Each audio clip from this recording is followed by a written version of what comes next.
What's up guys, welcome back to the Detail Garage. Today I've got this blue Ferrari F355 and we're getting it ready for its winter prep.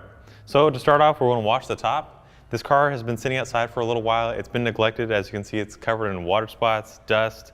Underneath it there's a bunch of scratches.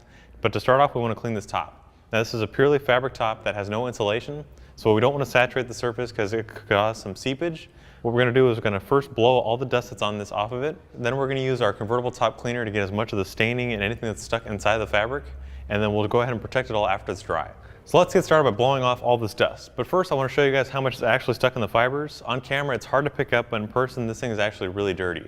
If you just look carefully, it's just all kinds of dust and things have been sitting on top of the fabric. It's getting inside of there. And if you let this sit and it rains on this car or some kind of dew sits on it, it's going to create, this moldy, nasty, muddy layer. So we're going to clean it and protect it. So let's get started.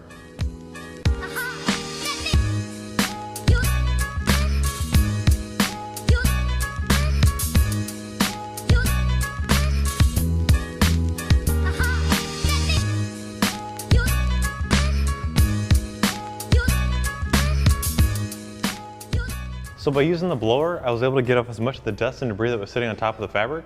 Now I'm going to use the convertible top cleaner to get off the staining and also the embedded dirt. All you have to do is lightly spray it on the surface. As I mentioned, this is just purely a fabric top. There's no insulation in there. So I don't want to heavily saturate it and cause any kind of seepage. So all I'll do is I'll shake it up just a little bit, and just by applying a fine mist, I'll let that sit there, kind of saturate and emulsify anything that's stuck on the surface. And then by using one of these soft horsehair brushes, I'm just going to gently massage the cleaner into the top so I can get as much of the dirt and contaminants out of the surface.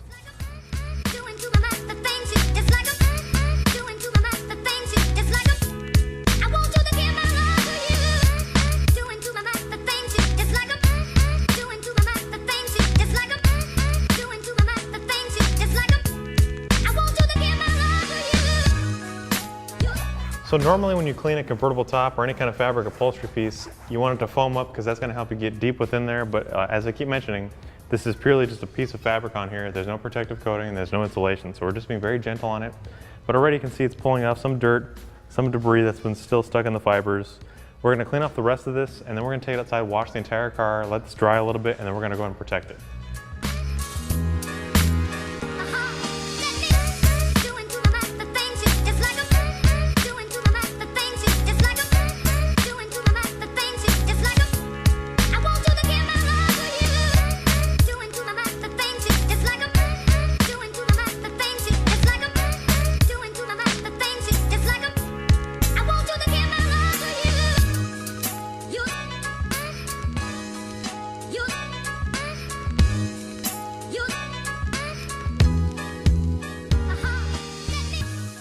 Now this car, it's been sitting around, it's been neglected, it's covered in dust. We want to dress up by getting a nice wash, and then we're going to go ahead and polish it out to get rid of all those minor scratches and swirls. Now earlier, we already cleaned the top because this is a fabric top that has no insulation. It's purely a fabric cover. And we don't want to have some kind of saturation on there where it can seep into the car. We've just cleaned it off, and we're going to protect it later on when it's fully dried. But to start off, we're going to do a 2-bucket wash. And I know you guys are probably thinking, great, another wash video. But we're going to go old school in this one. Instead of breaking out the pressure washer and a foam gun or a foam cannon, we're going to do it strictly with a hose and a bucket. Over here, we've got our blacklight soap. This is going to add a lot of foam and lubrication as we wash so we can minimize the chance of scratching it. But since this has that beautiful dark blue finish, we're going to go and enhance that gloss and give it more of a pop. Now with our traditional 2-bucket wash, we've got our dirt traps. One for our clean bucket. We'll insert it at an angle and press it all the way against the bottom. And as I mentioned, it's going to just settle, and it's going to create a seal which prevents all that dirt from coming back up through the cones and getting in your soapy finish. And getting in your soapy bucket, soapy finish. And then we'll also insert a second dirt trap into this rinse bucket. This is just further minimizing the amount of dirt that runs back onto your vehicle. Press it all the way to the bottom, let it settle, and that's going to create a seal, so it's also preventing all that dirt from coming back up through the cones. So before we load up our buckets, I'm going to go ahead and rinse off the vehicle. Now rinsing it off is going to knock down as much of the loose dirt and debris to make it easier to wash, and it's also going to prevent scratching. Now using a regular garden hose with our Jetstream fire hose nozzle, it's going to be able to give us a range of pressures and streams that we can avoid getting the top saturated. Because as I mentioned earlier, we've already cleaned the top, we're waiting for it to dry so we can protect it. But right now we're just going to focus on the glass and the painted surface areas.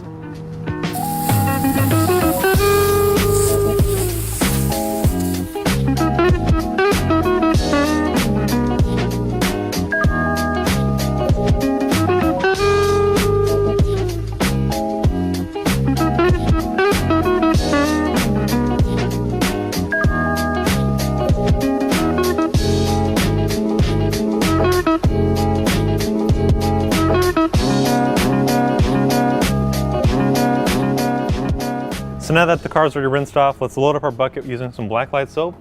I'm only going to use about 1 ounce, which is about 3 capfuls or maybe about that much. And then the hose will help activate the suds, which is acting as lubrication as we wash.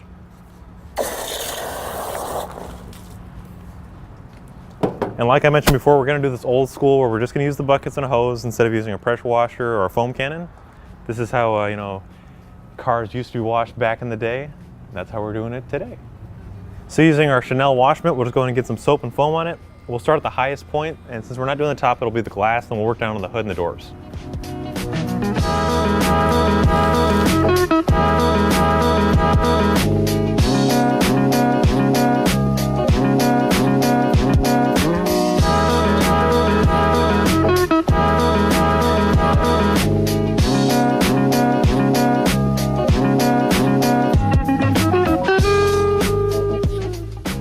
So when you're washing, you want to work in straight lines or linear motions, so in case you do pick up something that can actually scratch the paint, it won't create a swirl. And as I mentioned in all my videos, if you scratch it with a swirl, it's a lot easier to notice and a lot harder to polish out.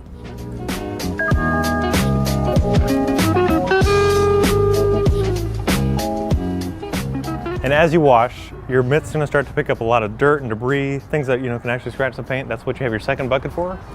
Press it all the way down against the dirt trap at the bottom. That's helping release any dirt that's stuck in the noodles of your wash mitt, getting it stuck underneath the cones, that way you don't have it back in your fresh water. And then we'll take it outside of the bucket, wring it out on the ground. And this is to further prevent any kind of dirt and contaminants to coming back into your buckets, keeping it off your vehicle. Then we'll grab some more soap and keep on washing.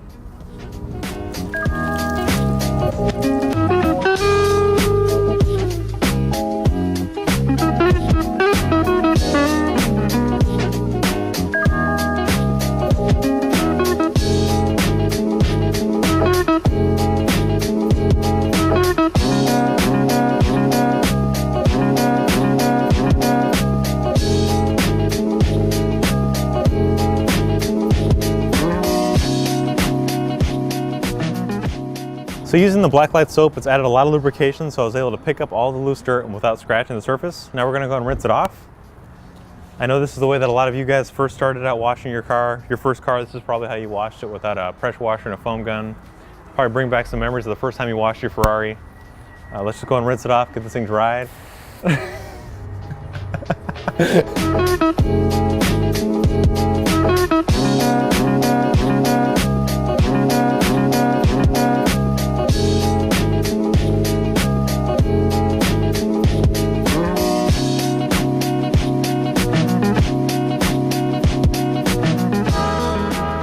So after rinsing off the car, we've gotten all the loose dirt, all the soap off. Now it's time to dry it.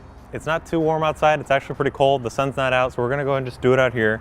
But to avoid water spots, I'm gonna be using our waffle weave towel. This picks up a lot of water without streaking or scratching. And since it has the silk banded edge, it's just extra insurance that we won't create new scratches or swirls. But starting from the highest point, I'll just drape it on the glass here. And then just pull off all the water for a nice streak-free shine.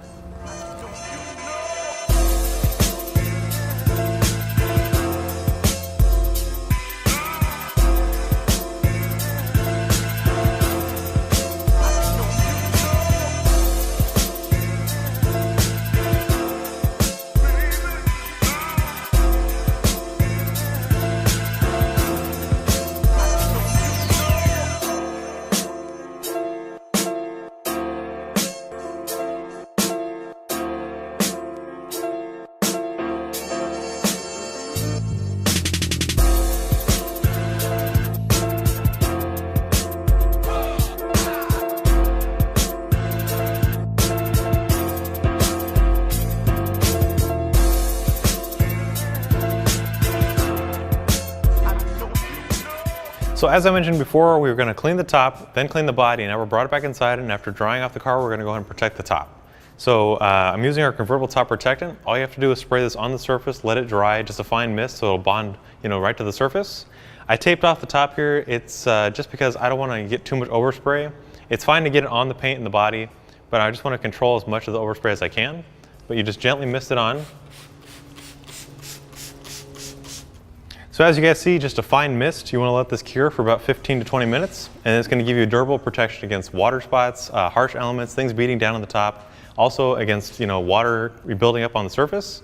It'll give it a nice water repellent barrier. So if you guys want to learn more about these products, check it out on our website, chemicalguys.com. If you like this car or this video, be sure to give it a thumbs up, and we'll see you guys next time right here in the Detail Garage.